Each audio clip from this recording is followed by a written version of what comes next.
In recent years, India has started looking to make a name for itself as a major player in the increasingly competitive territory of space. The Indian Space Research Organization, or ISRO, opened its first facility committed to human spaceflight in February of 2019, where systems will be developed to train new crews, plan missions, and of course, keep the crews safe while they go on these missions. Now, India is committing to taking a massive step that few countries have taken before them. India is looking to launch its very own space station. It seems obvious, but it cannot be overstated how complicated of a task this is going to be.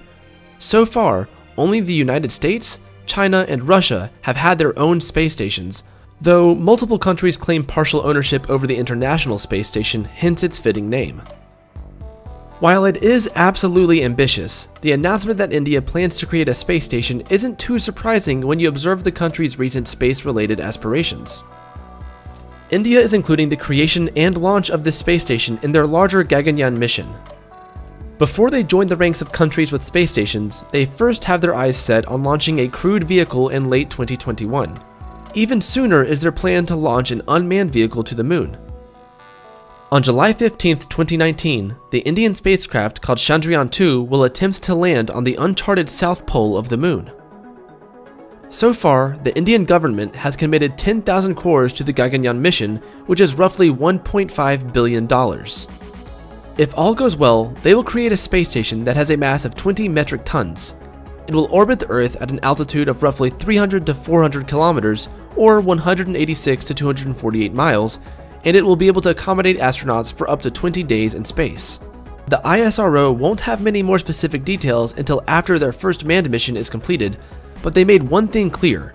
The ISRO aims to do this independently and will not be collaborating with other countries on this project.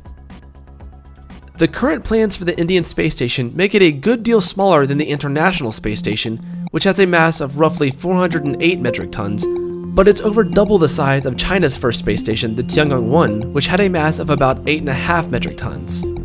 Its size may not be too impressive, but it's expected that the ISRO will be using the station to perform important microgravity experiments and studies. What's possibly more important, however, is what this could mean for India's economy. By creating their own space station, they directly put themselves in the modern space race. As resources on Earth continue to increase in demand, it's only a natural progression for us to start looking to space to find new ways to obtain more and possibly even new resources. It's been said that the first trillionaire will be made in dealing with space-based products and services. As India steps into the competition, they are making a bold claim to the rest of the world not only about their scientific and technical abilities, but also their eagerness and willingness to get directly involved in what may be one of the most ambitious and competitive markets humankind has ever dealt in. Whatever the outcome, the fact that India is ready to start making these moves says a great deal about humanity as a whole.